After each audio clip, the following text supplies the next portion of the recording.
Petrol, diesel ధరలు మన ఆంధ్రప్రదేశ్‌లోనే ఎక్కువగా ఉన్నాయి. ఆంధ్రప్రదేశ్‌లో దేశంలోనే. మన ఏపీలో పెట్రోల్ రూ.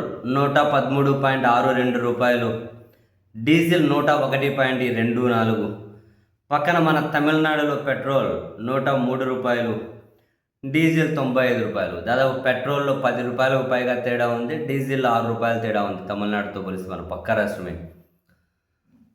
సో, ఇదే అంశానికి సంబంధించి ఇంతకుముందు ప్రతిపక్ష నేతగా ఉన్నప్పుడు చంద్రబాబు నాయుడు గారు పెట్రోల్, డీజిల్ ధరలతో జగన్ నడ్డి విరిచేస్తున్నారు అని, తద్వారా నిత్యావసర సరుకుల ధరలు ఆకాశాన్ని అంటుతూ ఉన్నాయి అని, పక్క రాష్ట్రాల పెట్రోల్ పంపుల్లో బోర్డులు పెడుతూ ఉన్నారు.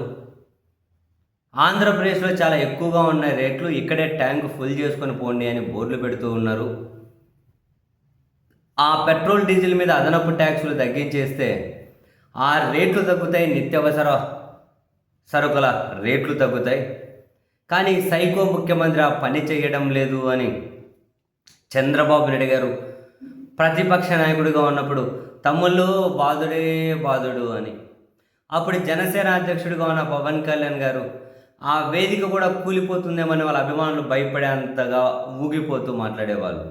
సీన్ కట్ చేస్తే ఇప్పుడు ఆయన ఉప ముఖ్యమంత్రి అంటాడు, పెట్రోల్, డీజిల్ ధరలు ఏమైనా జగన్ ఇంట్లో నుంచి వస్తున్నాయా?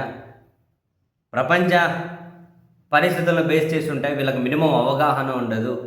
కరెక్టే, బేసిక్ అవగాహన గురించి తెలుసుకోవాలంటే పవన్ కళ్యాణ్ గారి ప్రసంగాలు మనం రెగ్యులర్గా చూస్తూ ఉండాలి. అయితే వీళ్ళకు మినిమం అవగాహన ఉండదు. ఏం జగన్ ఇంట్లో నుంచి రావు, ప్రభుత్వాన్ని విమర్శించే వాళ్ళు తెలుసుకోవాలి కదా అని చెప్పి ఆయన ఆవేశపడుతూ ఉన్నారు.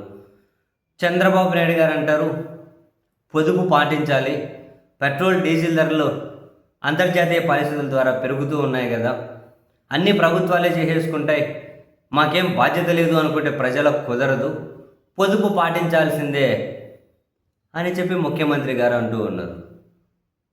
అప్పుడు మీరు మాట్లాడింది ఏంటి? అప్పుడు మీ టోన్ ఏంటి? ఇప్పుడు మీరు మాట్లాడేది, ఇప్పుడు మీ టోన్ ఏంటి? మరి అప్పుడు ఇంతకుముందు ఏమైనా పెట్రోల్, డీజిల్ జగన్మోహన్ రెడ్డి గారి ఇంటి కింద ఏమైనా బావి ఉంటే తవ్వి ఆంధ్రప్రదేశ్లో అమ్ముతూ ఉండేనా మీరు విమర్శించినప్పుడు? ఇప్పుడు అప్పటికంటే విపరీతంగా పెరిగిపోయినాయి కదా. మరి ఇప్పుడేమో పశ్చిమాసియా నుంచి వస్తుంది పెట్రోల్, డీజిల్, జగన్ ఉన్నప్పుడేమో కింద బావుల్లో తోడి ఇట్లా జనాలకు అమ్ముతూ ఉండేనా? నిజంగానే రాజకీయ నాయకులన్న తర్వాత కొన్ని రాజకీయాల కోసం కొన్ని మాటలు మాట్లాడతారేమో కానీ మరీ ఇంత దారుణమైన ద్వంద్వ ప్రమాణాలు, బాబోయ్ ఆశ్చర్యపోవాలేమో జనం.